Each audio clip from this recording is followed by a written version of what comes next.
Good morning students. आपका स्वागत है कक्षा 7वीं के ई लर्निंग हिंदी के महाभारत के कक्षा में। जैसा कि आप लोगों को याद होगा कि कल हमने महाभारत के 2 चैप्टर्स पढ़े थे। एक था विदुर और दूसरा क्या था? दूसरा था भीम। तो विदुर और भीम को कल हमने पढ़कर समाप्त किया था। आज हम उसके बाद हमारा जो नेक्स्ट चैप्टर है जिसका नाम है कर्ण, उसको पढ़ेंगे। ठीक है, तो चलिए पाठ पर कंसंट्रेट करते हैं। आप लोगों को मैंने पहले ही बता चुका है कि माता कुंती का एक और पुत्र था जो कि सूर्य देवता के शरण से उनके कोख में आया था, जिसका नाम था कर्ण। और ये पांडु से उनके विवाह के पहले ही था और उसने क्या किया था, उसको जो है नदी में बहा दिया था। याद है ना आप लोगों को? फिर वो जो है मतलब एक व्यक्ति को प्राप्त भी हुआ था और उसने वो निसंतान था, तो उसने उसको बड़ा किया था। तो चलिए उसी टाइप की कोई कथा है यहाँ पे, तो पढ़ते हैं। ठीक है, चलिए। क्या है कि पांडवों ने कृपाचार्य और द्रोणाचार्य से अस्त्र शस्त्र की शिक्षा लेकर निपुणता प्राप्त कर ली थी। पांडवों ने कृपाचार्य और द्रोणाचार्य से अस्त्र शस्त्र की शिक्षा लेकर एकदम वो निपुण हो गए थे। उनके कौशल के प्रदर्शन के लिए समारोह का आयोजन किया गया। तो इसीलिए वो बहुत कुशल हो गए थे इस मतलब स्किल को सीखने के बाद। तो इसलिए उनके कौशल के प्रदर्शन के लिए एक समारोह आयोजित किया गया। सभी नगरवासी वहाँ मौजूद थे और इस समारोह में जो है सभी नगरवासी मौजूद भी हुए थे।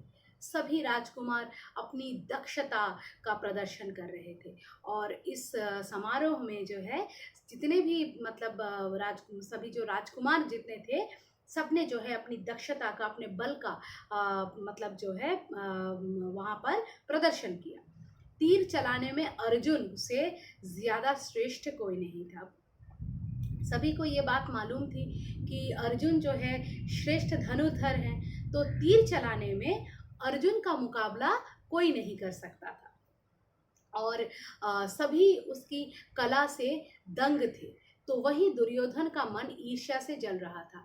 अब दुर्योधन में क्वालिटीज जो भी थी उसके, अब उसने अपने स्किल्स को एनहांस करने के बजाय हमेशा क्या किया कि जो है मतलब दूसरों के काम में अड़ंगा डालना उसको ज़्यादा पसंद आता था, इसलिए अपने स्किल्स पर ध्यान नहीं दिया। और इस बार भी जो है जो सभी अर्जुन की प्रशंसा कर रहे थे, तो वो दुर्योधन मन ही मन ईर्ष्या से पूरी तरह से जल भुन रहा था। ठीक है, खेल चल रहा था।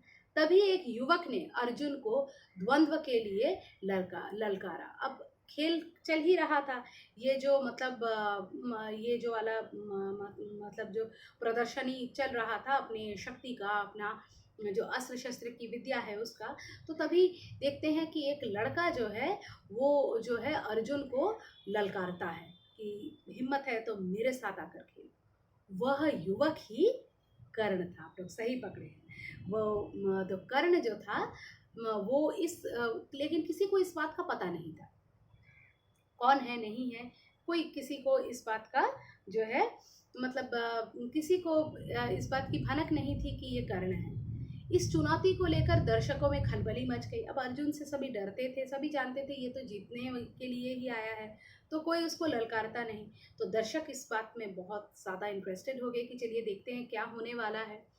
फिर क्या हुआ कि मतलब दुर्योधन को बहुत प्रसन्नता हुई कि चलिए मैं तो नहीं कर पाया, लेकिन कोई तो है जो अर्जुन को चुनौती दे सकता है। उसने कर्ण से पूछा कि आप उसके लिए क्या कर सकते हो। तो उसने पूछा कि तुम क्या कर सकते हो। तो कर्ण ने कहा मैं अर्जुन से द्वंद्व और दुर्योधन से मित्रता करना चाहता हूँ। तो उसने बोला कि मुझे तो अर्जुन से द्वंद्व करना है और दुर्योधन से मित्रता करनी है। तो दुर्योधन कहीं ना कहीं मन में जो चाह रहा था, इसने इस बालक ने जो है, इस युवक ने जो है अनजाने में वही बात ही उससे कर दी। कुंती ने कर्ण को देखते ही पहचान लिया था। एक माँ भला अपने बच्चे को कैसे नहीं पहचानती।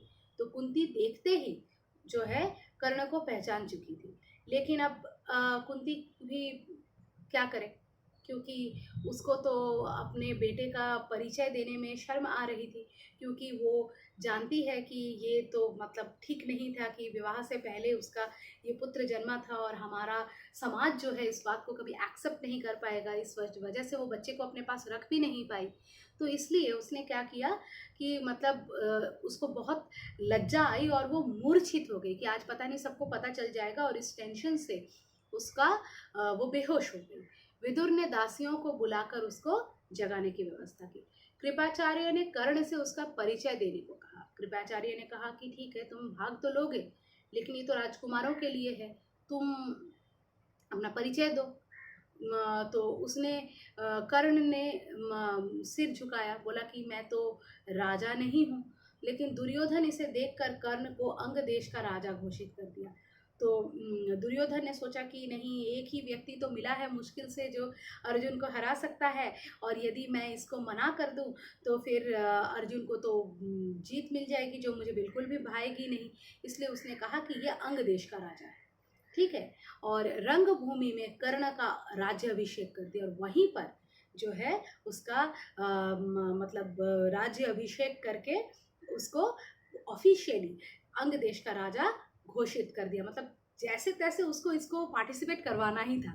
ठीक है, सूरज डूब चुका था और तब तो सभा खत्म हो गई। तो उस दिन के लिए मतलब वहाँ एक नियम तब चलता था कि सूरज ढलने के साथ साथ युद्ध भी खत्म हो जाता था, फिर कोई किसी को हमला नहीं करता था, फिर अगले दिन सुबह से युद्ध का प्रारंभ होता था। इस घटना के बाद एक बार इंद्र बूढ़े ब्राह्मण के वेश में कर्ण के पास पहुंचे। ठीक है, तो ये घटना घट गई थी। तो इस घटना के बाद एक दिन इंद्र जो है बूढ़े ब्राह्मण के वेश में जो है कर्ण के पास पहुंचे थे। ठीक है, और क्या हुआ कि भिक्षा में उनसे वो जन्म से ही, क्योंकि वो सूर्य पुत्र थे, उनके कान में जो है कुंडल और गले में कवच जो है बना हुआ था, तो उससे वो कुंडल और कवच मांगा। ये जो कुंडल और कवच थे ये उनकी रक्षा करते थे, और इसके रहते उनको कोई हरा नहीं सकता था। तो उससे वो कुंडल और कवच मांगा। और कर्ण को क्या कहते हैं? दानवीर कर्ण कहते हैं। वो कभी भी कोई किसी से अगर उनसे कोई दान मांगे तो मना नहीं करते थे। तो वो बहुत डर गए थे कि युद्ध में कर्ण अर्जुन पर भारी पड़ जाएगा।